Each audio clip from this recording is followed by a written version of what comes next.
What's up, YouTube? Welcome to AnTalk, the weekly comic conversation. I just got back from the year 1994 and I just saw the popular comedy The Mask, starring Jim Carrey, directed by Chuck Russell. The Mask is a comedy about a guy named Stanley Ipkiss who's single, has a dull, boring, lonely life except for his roommate, which is his dog Milo. And he's a big pushover. He lets people walk all over him. One day, after a series of unfortunate events, he comes across a mask that he soon realizes has power. And when he puts it on, he transforms into this seemingly invulnerable, overconfident, zany, wild character with a green face and superpowers, and which he uses to turn his life around. And that's basically what the movie's about. This movie is based on source material. The Mask was actually a comic book in 1989 and in the early 90s. And unlike the movie, the comic was very violent, very graphic, and much more mature compared to the movie's much more lighthearted, comedic tone.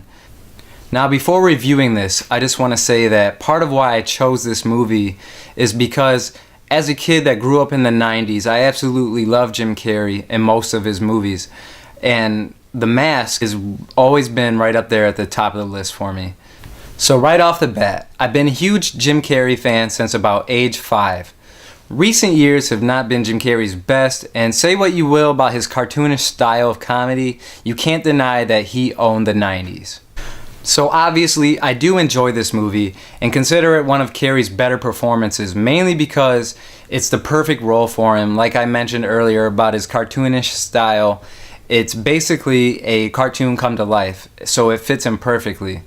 It has some minor details that are not consistent or don't necessarily make sense, but this is a 90s comedy, and because of that, I will give it some slack. But I do think this movie holds up for the most part, even today.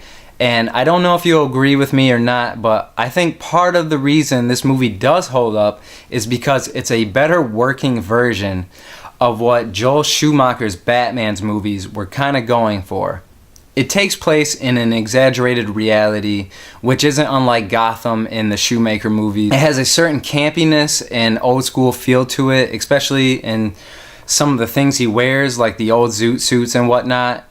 And I think the reason this works much better than the Batman movies because this movie's supposed to be silly and over the top, unlike Batman, which is supposed to be taken much more serious this day and age. The Mask and Jim Carrey are crazy, and I think this world works much better with that type of tone. I believe one of the biggest issues this movie actually has is it doesn't have enough of the Mask in it. Ipkiss is fine as a character, but even he can't seem to wait to be the Mask pretty much the whole movie. Some characters aren't the most developed and are actually pretty unrealistic as far as actual people go. But again, this is a 90s comedy. Even a key character in this movie that has a big impact on Stanley Ipkiss's role in the plot of the film only shares about 2 scenes with Jim Carrey.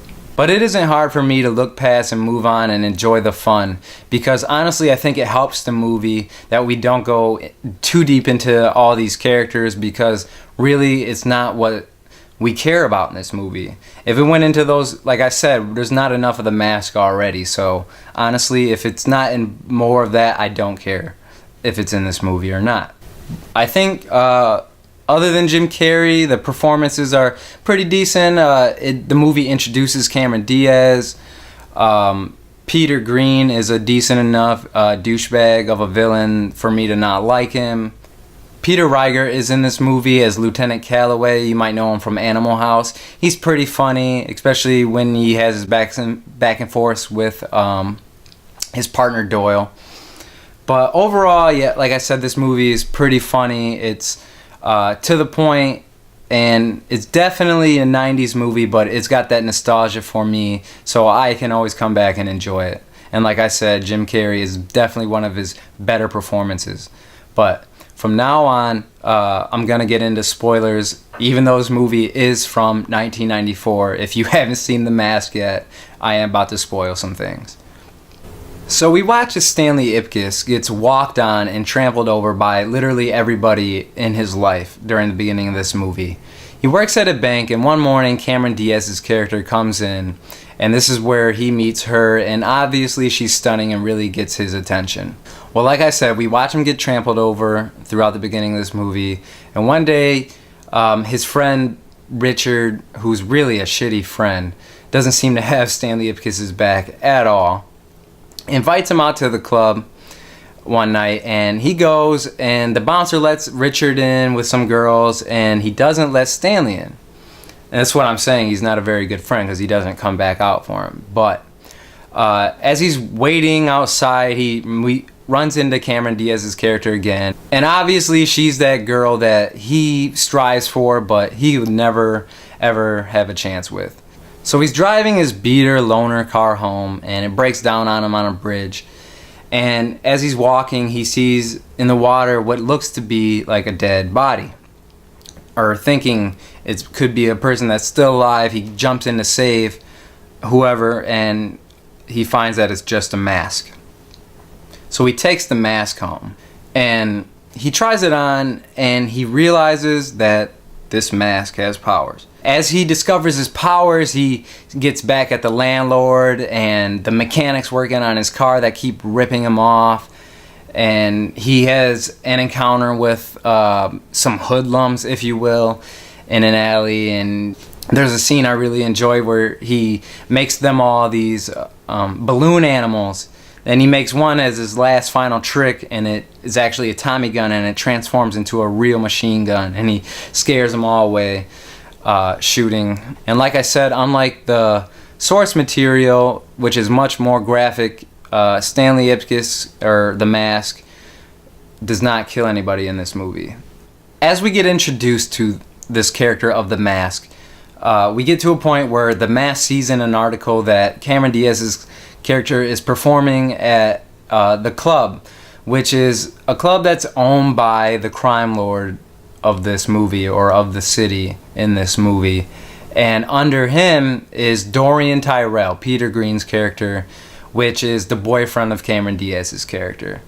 So he wants to go to the club, The Mask does, and see her, but first he realizes he's broke, so he robs a bank. But upon robbing the bank, Dorian Tyrell's men show up to rob the bank also, just as The Mask is leaving.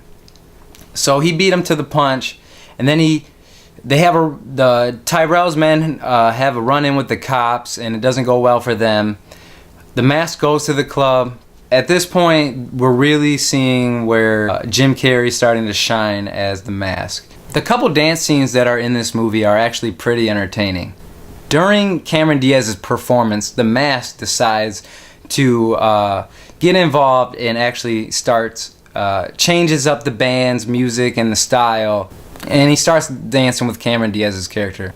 Meanwhile, Tyrell's men show up to the club and inform Dorian Tyrell that they were beaten to the punch by this guy with a green mask, and when he asks who it is, they see him on the dance floor and they point, that guy there. And this obviously pisses off Dorian Tyrell, so they go down there, they break it all up, and they start shooting with at the Mask, and he does all these funny things, and it's pretty entertaining. And they shoot him, and then he has this like fake death scene where he's dying in this guy's arms, and he dies, and he pretend wins an Oscar, and it's pretty funny. But eventually he gets away, but the cops end up finding out who he is because of the bank robbery and fingerprints, so they're after him now. So while he's at work one day, a woman comes in, a reporter, to talk to him about one of the incidents The Mask caused involving the mechanics that had Stanley Ipkiss's car. That's why she came in to interview him. The character's name is Peggy Brandt, and she's a pretty redhead reporter, and she's not quite, the way on the level Cameron Diaz is displayed. So she's like this nice girl that's more obtainable, I guess, for Stanley Ipkiss's character. She's the character I was talking about that only shares about 2 scenes with him. So we get back to her later. So after Jim Carrey talks to Cameron Diaz again, she reveals that she wants to meet the mask again, so he sets it up. So the cops get wind of where he's at when he goes to meet Cameron Diaz as the mask, where he comes on way too strong and way too pushy and drives her away. So another funny scene where the cops are searching the mask because they find him, and they're pulling all these crazy things out of his pockets. Bazooka, rubber chicken, everything. A picture of Sergeant or Lieutenant Calloway's wife.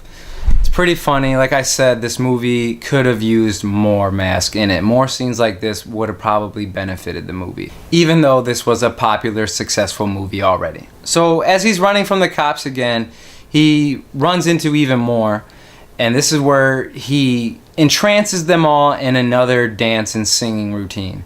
And this time the whole police force gets involved doing this number with Jim Carrey. Another very entertaining moment in this movie.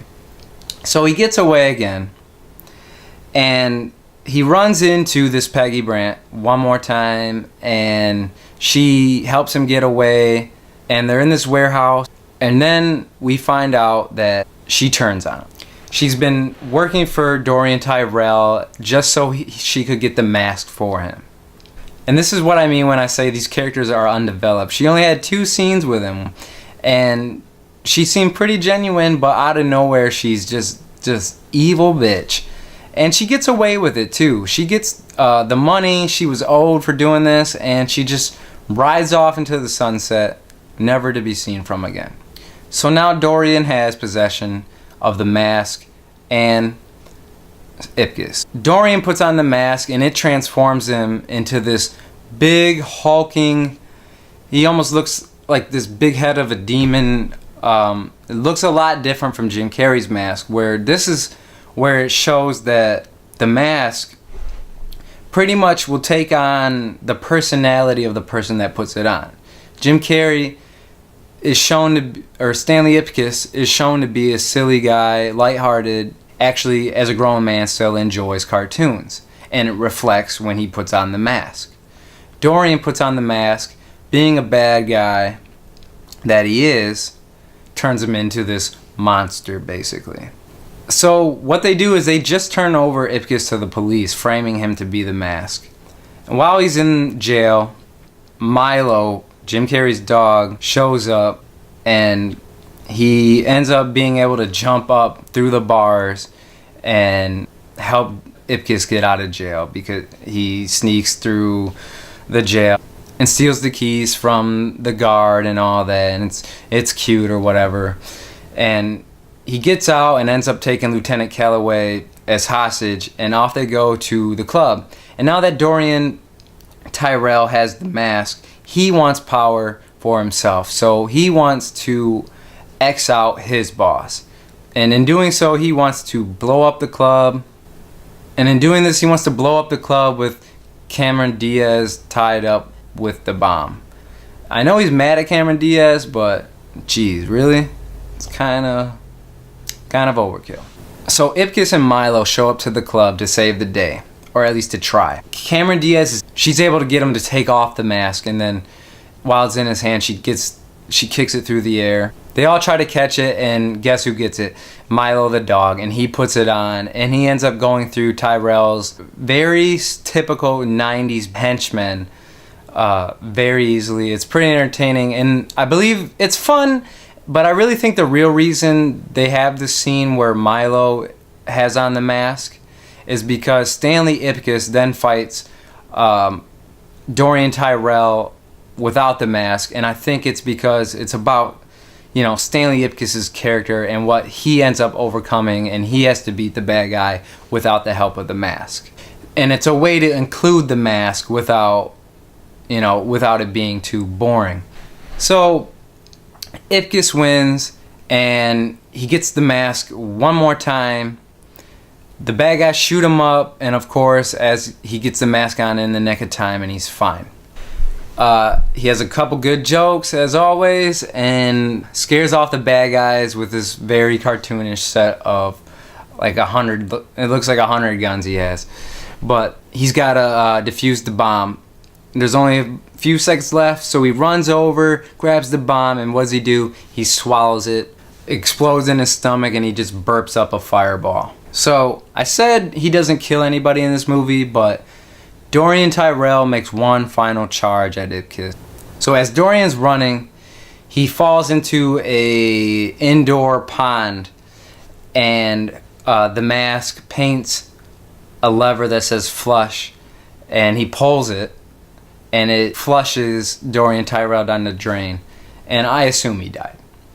I know it's a pretty cartoonish movie, but I'm just gonna go with he died. So after that, Carrey and Diaz ride off into the sunset together, if you will, and Jim Carrey decides to give up the mask, and he throws it in the bay, only for his friend Richard to go after it. But that's how the movie ends, and like I said, I really enjoy this movie. I could watch it probably for the rest of my life because I have that much nostalgia for it.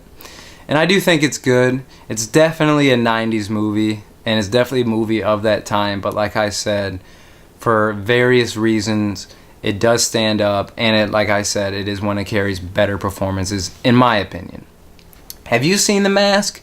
Let me know what you think. This is what I think of it. This is AnTalk, the weekly comic conversation. Don't forget to like and subscribe. Thanks for watching.